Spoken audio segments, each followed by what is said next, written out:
you have it. Summertime. Let's see who's out there. Oh my gosh, Kaylin. Hi, Kaylin. Lauren. Wow, I've got all my buddies. And there's my man, Josh Nelson. Josh, I mentioned you earlier. You were one of my inspirations for getting together and doing this. Thank you so much for logging on. Hi, Craig. How are you doing? All right. So this is my old bass here. It was made around 1860. It's an old German bass, and it has some cool history in that on basses when they do repairs on them, sometimes the makers or the repair person they'll put a label inside it and they'll date it, and it'll also have the location.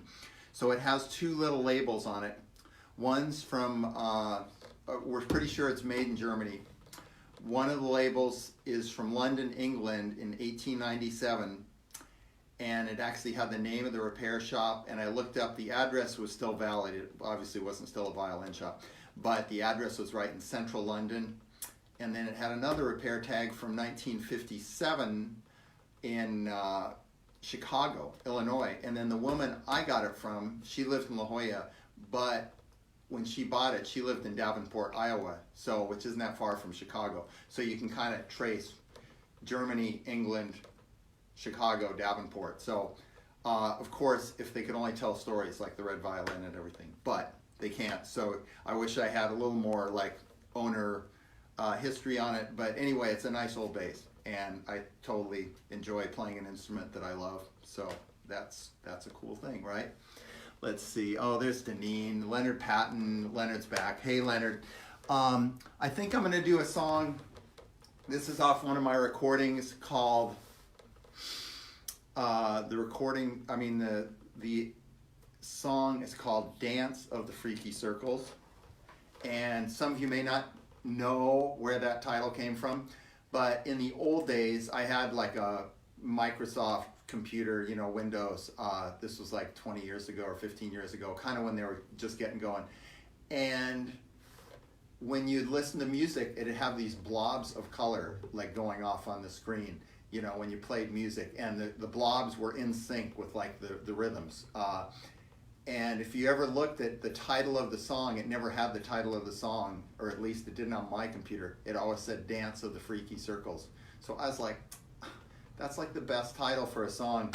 And so I said, now I got a title, I just got to write a song. So at the time I was working on writing a blues, but I wanted to try to explore like a blues progression, but that was in a major key. And I don't have piano here, it's just bass. So I still hope the harmony's outlined enough that you'll maybe hear that a little bit. But it expanded into something a lot more than that anyway. So this is called Dance of the Freaky Circles, and it's on my Lasting Impression album, which does feature Josh Nelson, among others, Ben Wendell, sort of a host of my very good musical friends. So here is Dance of the Freaky Circles.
All right.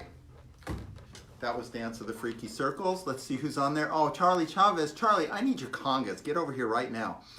Hi, Susan. My good friend Susan Polish-Schutz is there. So many people. Thank you so much for checking this out, for listening. I hope everybody's doing okay during this time. Steph and I are actually doing like really well. She's been incredibly busy with the choir. I don't know if everybody knew, but we managed, the convention center is now housing, I'm not sure how many people, I think a couple thousand people to get people off the street to hopefully like halt the spread of the coronavirus. And some of our, John Brady, who is our advocacy person, has done an incredible job of getting the city to wake up, and really was instrumental with a bunch of other people to make that happen. So congratulations to the whole Voice of Our City Choir, and also all the people out there living on the street. And you know, we're just trying to get people to be respected and, you know, get a fair shake to help people get back on their feet. And so I think this is a big step forward. Let's see, so I'm gonna do, I was reminded of this song I did a long time ago. I used to do it when I played at nursing homes a lot. I used to volunteer at nursing homes with a bunch of retired musicians. And I was probably like 30 or early 30s, and my daughter used to come with me. And no, so I was a little older. I was like, so I must have been like late 30s. And so my daughter would come, and she was like 2 or 3 years old. I'd bring her to these nursing homes and bring her some like little Cheeto, little things to play with, and you know, those little crackers kids love. And she was just like the belle of the ball, like everybody loved her. And so this is one of the tunes we used to do at the nursing homes. It's called Three Little Words. I'm not sure who the composer is, but it's really cute, catchy little melody. I remember I had a recording of Milt Hinton doing it with Branford Marsalis. And I have this old school bass with gut strings right over here, and I think I'll get that bass because it's kind of provides a different character, a different sound.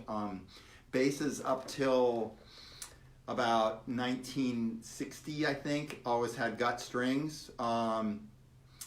You know, like cat gut strings, you know, that's what people used, and still people use them today. They provide a different sound. When you listen to all those great old recordings of like Paul Chambers, I mean, basically anybody pre like 1965, they're generally using gut strings, and it's a whole different sound. It really gives it a certain pulse to it. So let me walk over here. I know I'm going to be off camera for a second.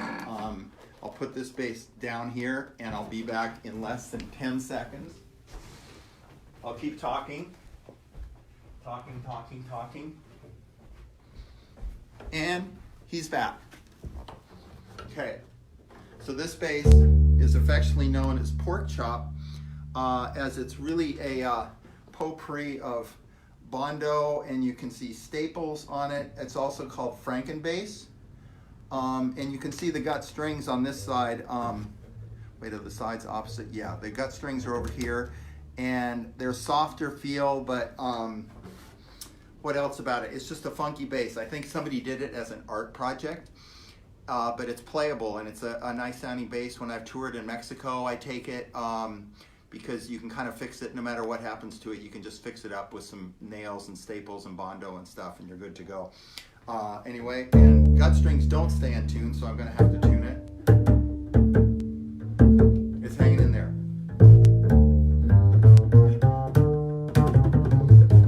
So I don't know if it sounds any different to anybody out there in radio land or Facebook land. It certainly sounds different to me. But you know, when you walk,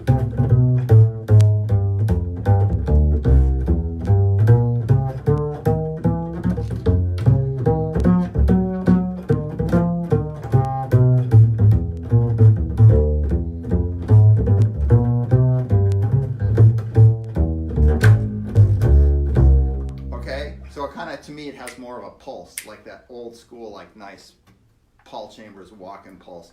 So anyway, so that's this other bass, Frankenbass, also known as Pork Chop. I named it Pork Chop because where it's automotive Bondo, it kind of looks like pork or something. I mean, I'm vegetarian, but I still know what pork looks like. So anyway, so this is Three Little Words, and I just kind of pulled this one out of the closet. So I'm curious to see how it goes.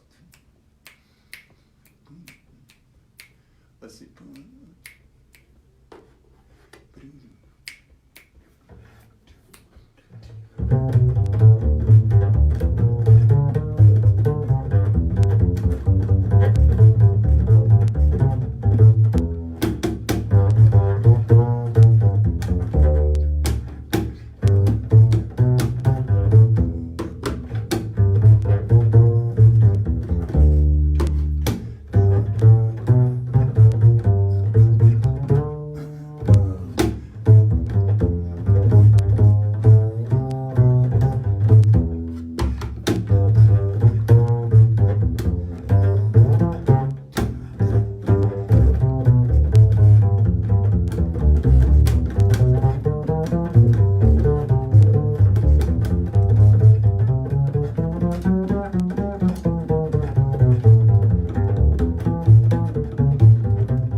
Frankenbass.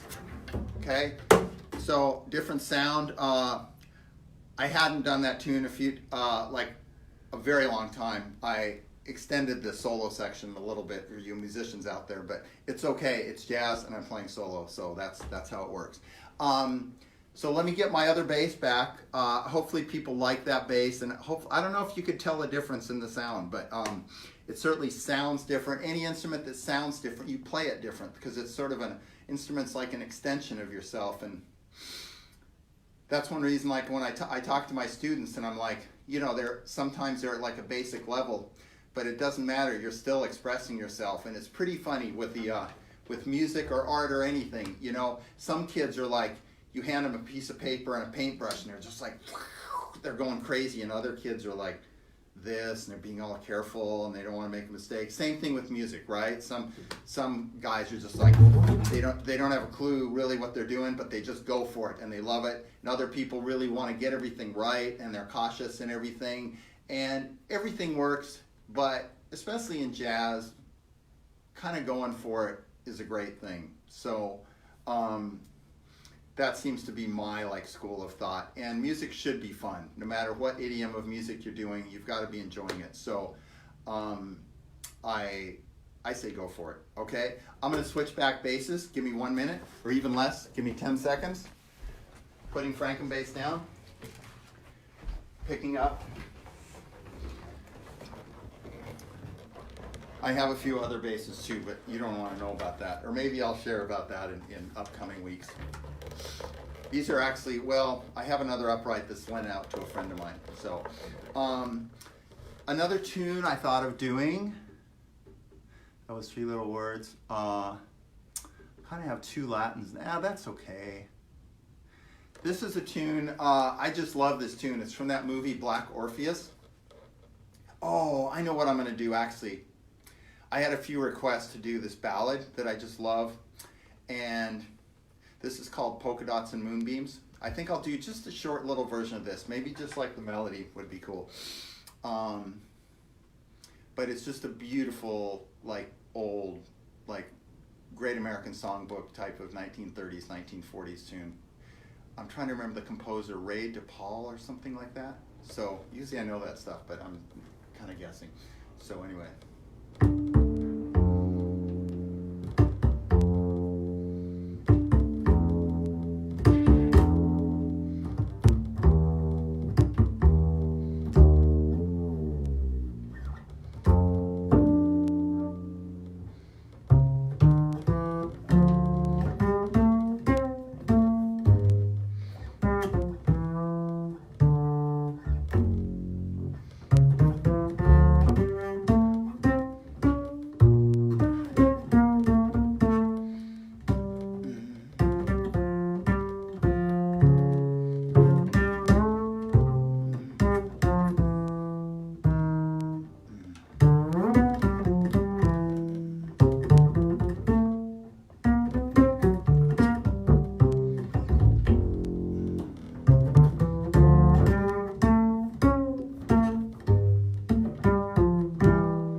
Polka Dots and Moonbeams.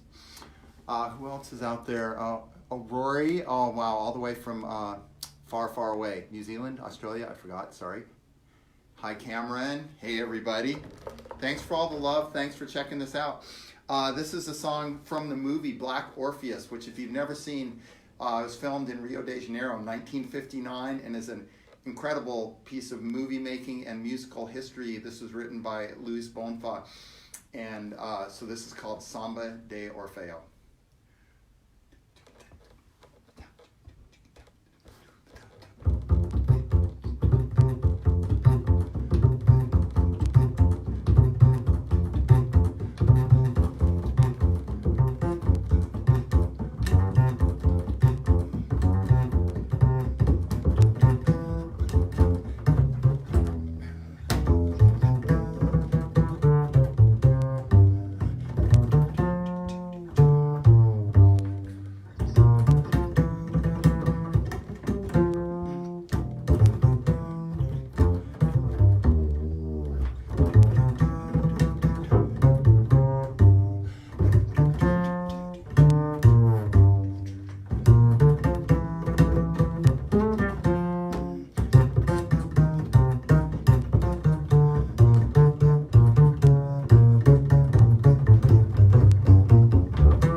Samba de Orfeo, 1959, Black Orpheus, great movie. Also, speaking of great movies, on YouTube, I know we're all like spending extra time watching YouTube.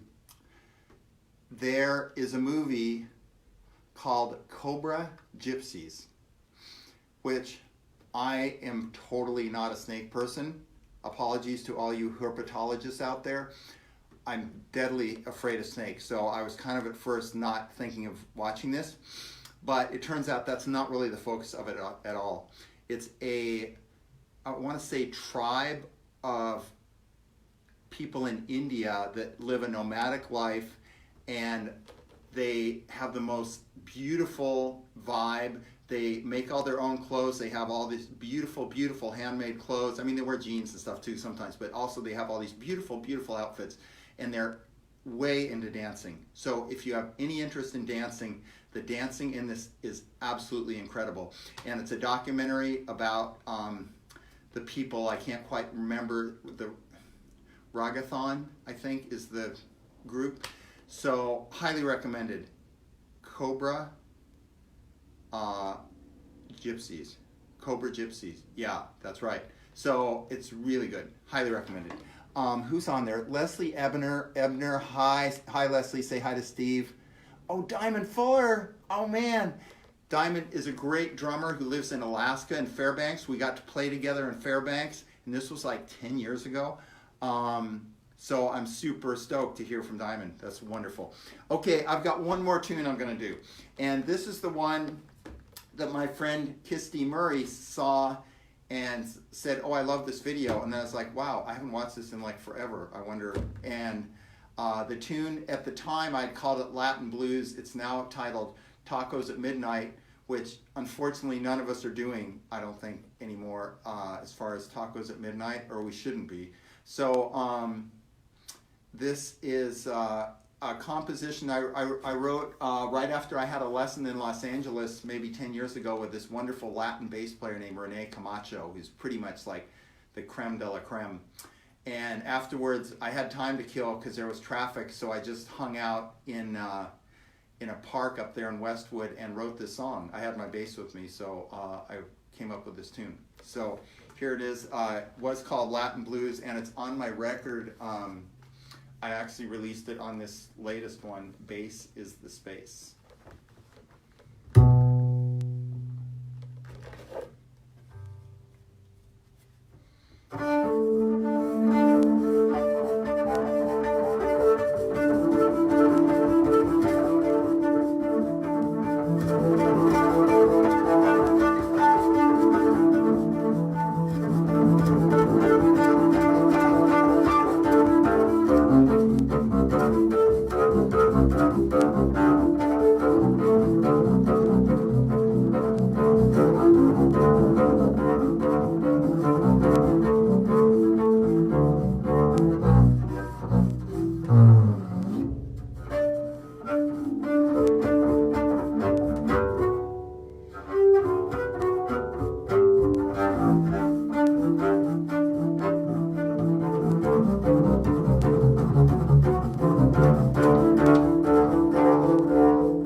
that does it for tonight, folks. Oh, there's Ann Watry. I've known Ann since, gosh, I was like 8 or 9 and she was like 6. Isn't that amazing? Who's on? Oh, Ben Shepherd. Right on, Ben. Wow. Michael Blanco. Some of my bass buddies are out there. That's beautiful. So thank you so much. I encourage people, you know, however you do it, like share your music, share your love. This is a trying time for people. A lot of people are like majorly stressed. And I know I'm not making much money right now, but I had such a long to-do list. I'm actually getting some things done and I'm practicing a lot. So we're just trying to keep the love going, okay? And there's a wonderful artist, Mr. Jonathan Williams right there. So thank you everybody for being here, and I hope to see you. I think I'm going to try to do this every week on Sunday at 7 p.m. Hopefully my wife will join me next week, Steph. She had to go out for a walk because she was busy working all day, and she needed a break. And I totally understand that. Okay? Have a wonderful evening. Enjoy yourselves, and let's all stay healthy. Thank you so much. Bye.